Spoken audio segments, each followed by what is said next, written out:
Ah, that was just wonderful. We're just going to take a minute with Jude to focus in on these three amazing vignettes. The three of you were fabulous companions. It all went together. And you said so much in 5 minutes. It's quite amazing. So now Jude will help us to center in and see what we sense about what they said. So there is so much richness there, and from each person. So taking a moment to continue taking in what you've experienced, and then just let something what wants to form come.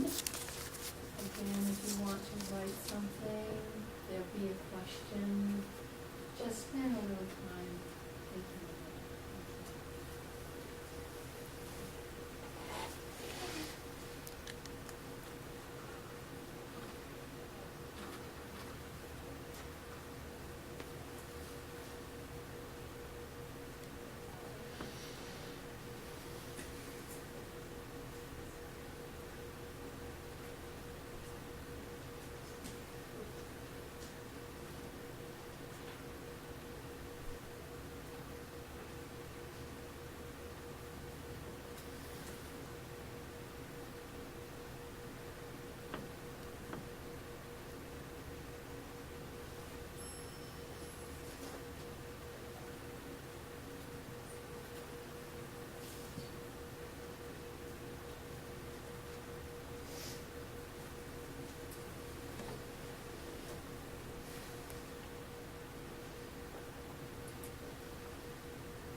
Okay, when you're ready, come back to the room, and you might want to just stand up and stretch for a minute.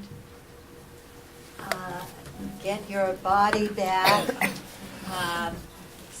We've been taking in with all the pores of our body, as well as our brains and minds and spirits. So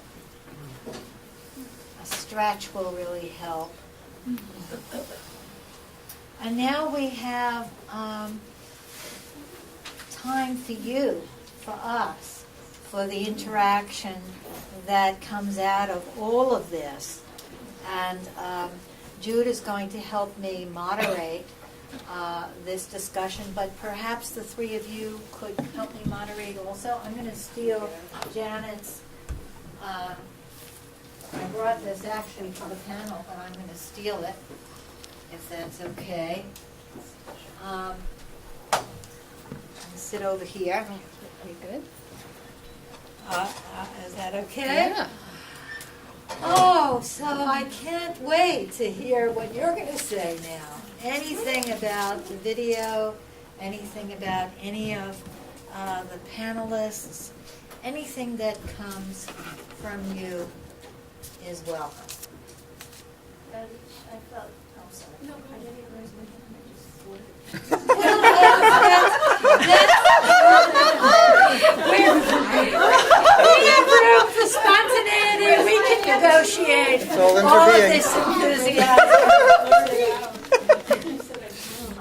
It felt like with all three of the panelists that Can you speak louder? that with all three of you, that the person that you spoke to, the person which one you spoke about, wanted a real live, interaction with a real live human being in each case. That was very, very, very important. That you were there, that you were and participating and being yourself, which is very different from moment to moment, from person to person. And I was just struck by that they were all wanting that and asking for that, the way you spoke about Should we Thank you, offer Kathy. the microphone to people that are Yes, speaking? I can that's a- try to do that. Can we do I that? can take it around. Yeah, Get it maybe. out. Let's see how this will work. Thank you, Judy. Okay, now I can turn it. So Kathy says that Did I lose it? it Maybe was it so has- important for in all three cases, to have a person with a person. And there's a place, I think that it's in later on in this video, so you might want to buy the video and watch more of it, where Jean talks about it being so important not to hide, to just be that vulnerable human being that you are, because that is what makes the new interaction, what I call the new us, from which a new self emerges.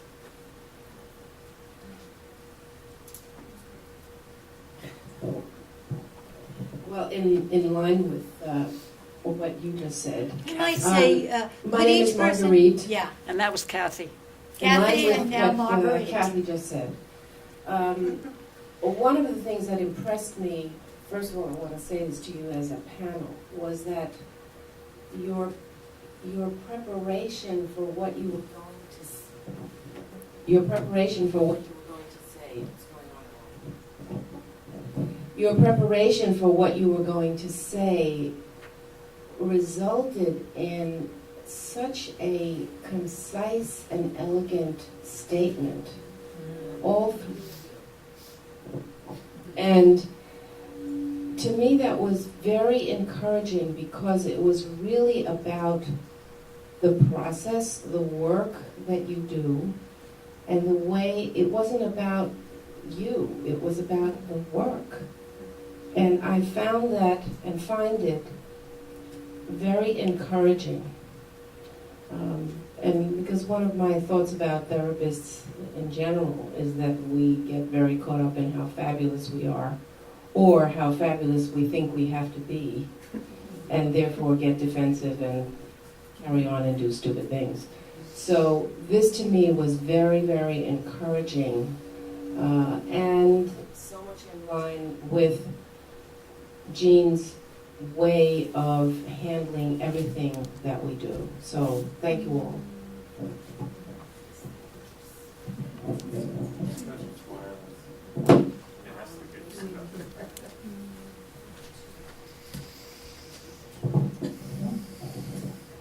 Hi, I'm Lucy Slersberg, and I was very struck by the two case examples really talking about the fear of being left by your patient and what it takes to be that vulnerable, to go inside and really be able to explore the feelings that come up, and the feeling of either doing wrong or being left.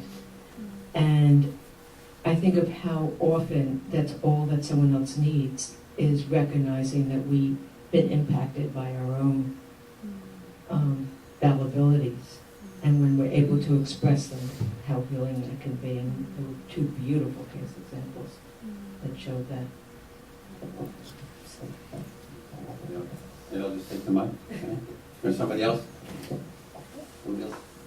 Sure. Oh, I can have, okay.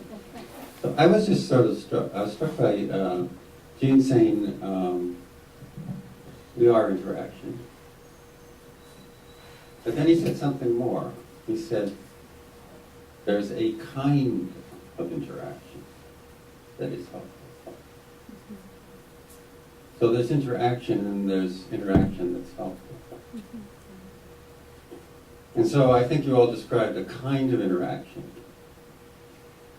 that's helpful. But I want to kind of keep open, because we can, Carl Rogers could say, well, it had this quality and that's the kind of quality that has the interaction. But I kind of like to keep it open. What is that? What is that that makes the interaction, the kind of interaction that is helpful? And I say a few things. One is that we're there, we're present, we're open, we allow ourselves to be afraid, and yet in our afraidness say what's real. So I thought all of those things came across in the three presenters, and that's what I kind of took away. And also want to leave open that question of what is the kind of interaction that is helpful? And Nick, you want to say your name? That was Charles. Oh, Charles. Thank you.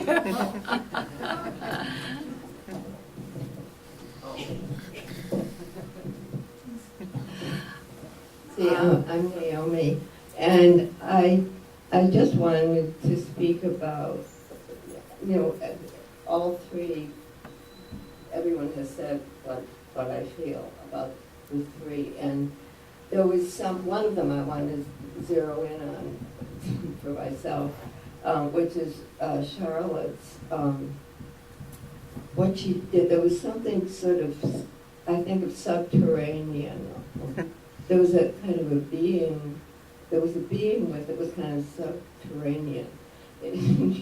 She said, and it's something that to me amplified Jean in a way that maybe I hadn't gotten it before.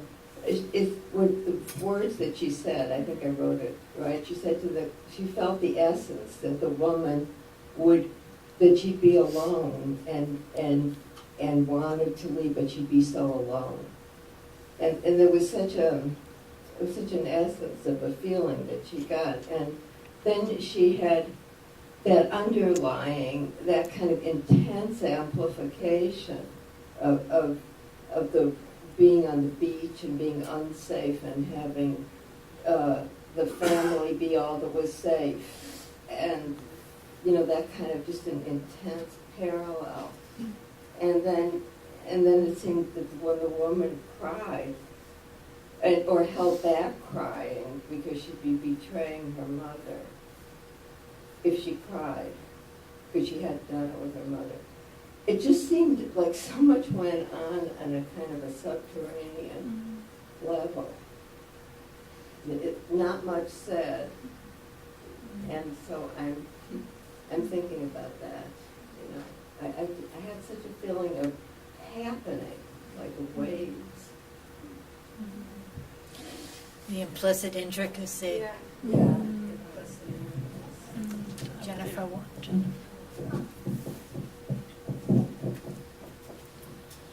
I enjoyed the panel very much, all three of you. I was thinking particularly of Joan going inside and feeling pathetic. I mean, who says that? Really? I mean, we're trained as therapists not to even think that or feel it. But that really, to me, the healing process, I'm not a focuser, I'm a self-psychologist, an interpersonalist, and my expertise is shame. And to me, this is really the development of being able to acknowledge shame feeling, shame derivative, and then being able to say it is just amazing. So, thanks. That was Jennifer. That was Jennifer Layton.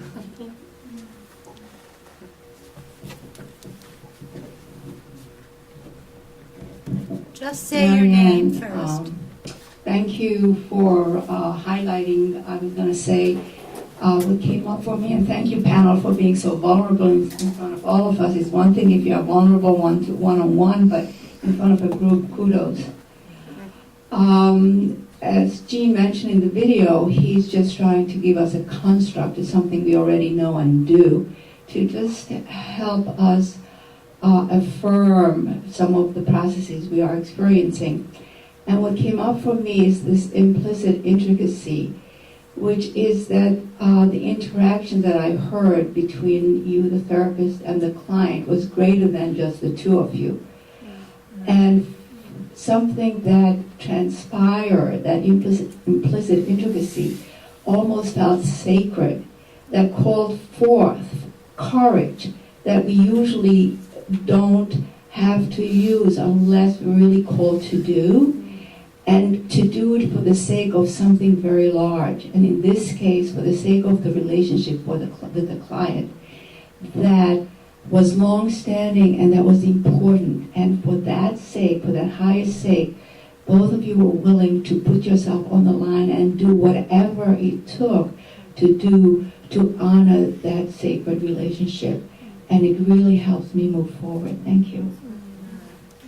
Thank you for that. I just wanted to say that in this same workshop, which happened in 2005, and Gene had decided ahead of time that he wanted to talk about that spiritual dimension, that the intricacy isn't only the intricacy of you and me, but generations back and way out, and including the whole great big altogether everything. And Gene had wanted to talk about that, and at some point he had said, well, whatever the hell it is. And he felt that he was talking about that. And we had asked him afterwards, well, he had asked me, how did people feel about my talking about the spiritual? And nobody even really noticed it, but it's very much a part of his thinking that our implicit experience goes way out to include everything. So thank you for that comment.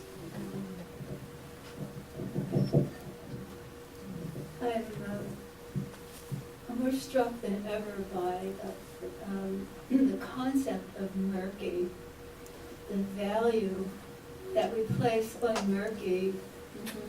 Unlike in our society, we think about it, we're supposed to know. And I don't want to say that as if that's a bad thing, but indeed we are hardwired to know.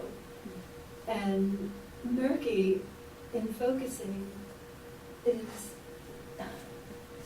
such a treasure because it gives courage. Implicit in murky is courage. So when we feel murky, initially what might come is, oh my God, this is murky, or whatever, fuzzy. I don't know. I need to know. I need to organize. I need to get linear. And then we realize, if we're really in love with focusing, that, oh, wow, this is good. Let me pause. Let me stay with murky. Let me not know. And there's a trusting there, because I think that we want to feel authentic. That's something we want so deeply. And paradoxically, allowing whatever's coming, keep calling it murky, fuzzy,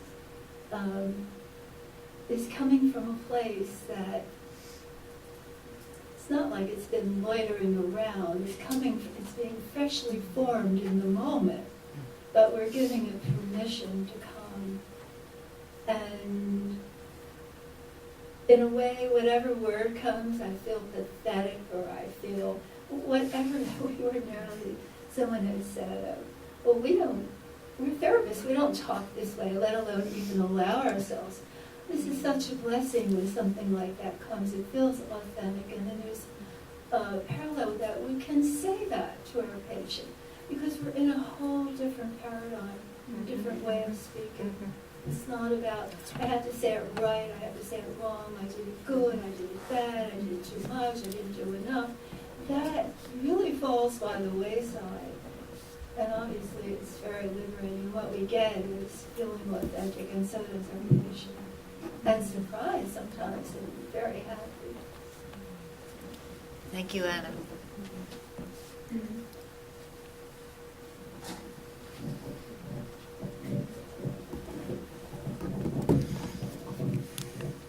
I also really enjoyed every speaker on the panel. My name's Kathy. And the whole discussion about the unknown, about the part that's beyond what we fully understand in our minds, reminded me of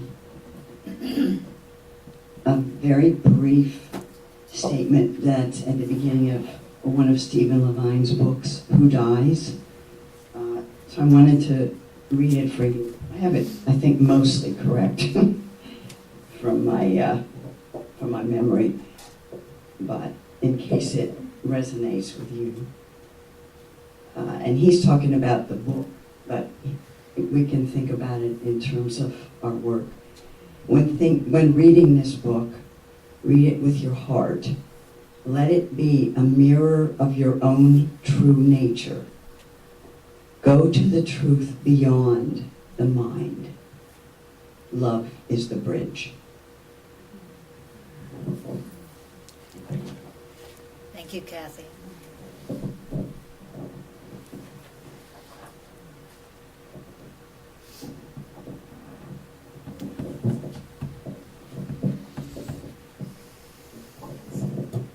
Hi, I'm Lisa, and something about the way that Jane talked about theory and how once we think, aha, I discovered it, then it's elusive.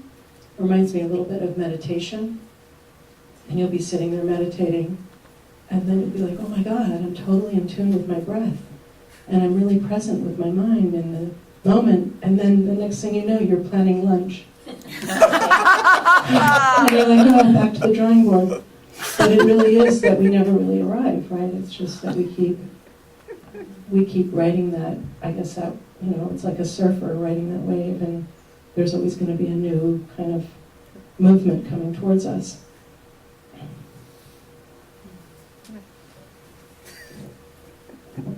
Thank you. Malu Caring. I'm trying to kind of let these pieces come together. When I hear Gene, what strikes me so much is his positivity. And somebody mentioned something about how he spoke. And it's like he normalizes everything. And this normalizing is because it's human. Because it's his humanity, and he recognizes that, and we feel that. And for me, that connects with the part somebody said about love, that what I feel from him and what he has kind of put into focusing and found a way not just to put it in, but somehow in that process of opening and trusting, we find something new. And it's as if this bridge, love is the bridge, is like, and he does it in such a simple way. He plays with the words, but not for their, in a way for their essence, as a means of calling us to go deeper, not in our minds, but include our minds. And so it's, what keeps striking me is his being and how he has managed to infuse and create a process, not just a process model, but a process of kind of living and therapy that touches us and that allows us to find our own way. And thank you for kind of showing us, sharing, opening that, how that's been for you. I love that phrase, going deeper than our minds, but including our minds, that you used.